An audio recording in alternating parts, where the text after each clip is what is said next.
Laskin Corla. Europe is becoming obsessed with spending on greater security and militarisation. We're so wrapped up in creating a fortress Europe that we are neglecting the fundamental concerns of conflict prevention and resolution. Surely it would be better to prevent a conflict in the first place than build walls and manufacture weapons of war.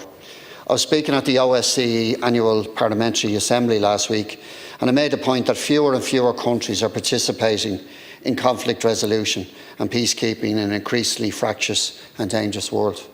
The international community seems increasingly unwilling or unable to uphold the core Helsinki principles of respect for human rights and the peaceful resolution of disputes. States that once championed the Helsinki principle now often ignore them in pursuit of their own selfish interests.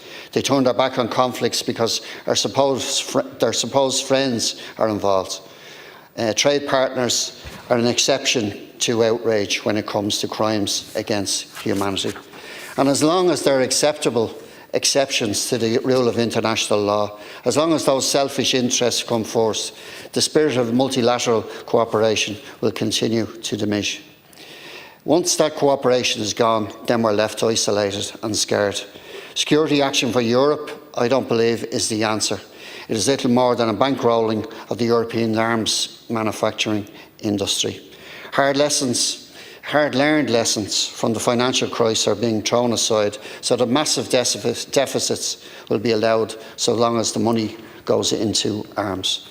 We should, of course, do what we can to help Ukraine repel the Russian invaders and then work towards rebuilding their country so that life can resume and they can apply for EU membership. What we also should do is use Russia, not use Russia as a bogeyman to become a paranoid, inward-looking bloc. There are still more economic levers we can use against Russia, sanctions that will hurt them more than any loss on the battlefield. And while we've reduced the amount of Russian gas in the European energy mix, it still represents a substantial portion of gas imports, some 20%. We still buy their gas, their uranium, and their shadow fleet of oil tankers still evade sanctions. Greater investment in renewable energy is essential if we want to cut this dependency on Russia and really hurt them as an energy exporter. In Ireland and across Europe, renewable energy should be considered as the first line of defence. Clean energy is secure energy.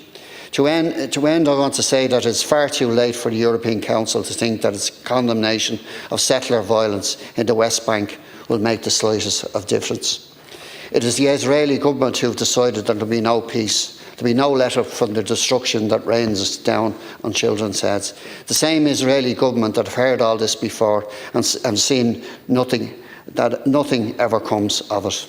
The only thing that will make the Israelis sit up and pay attention is economic sanctions, and so long as the violence in Gaza and the West Bank continues. The empty words of the European Council, while welcome, carry little weight with the Israeli War Cabinet.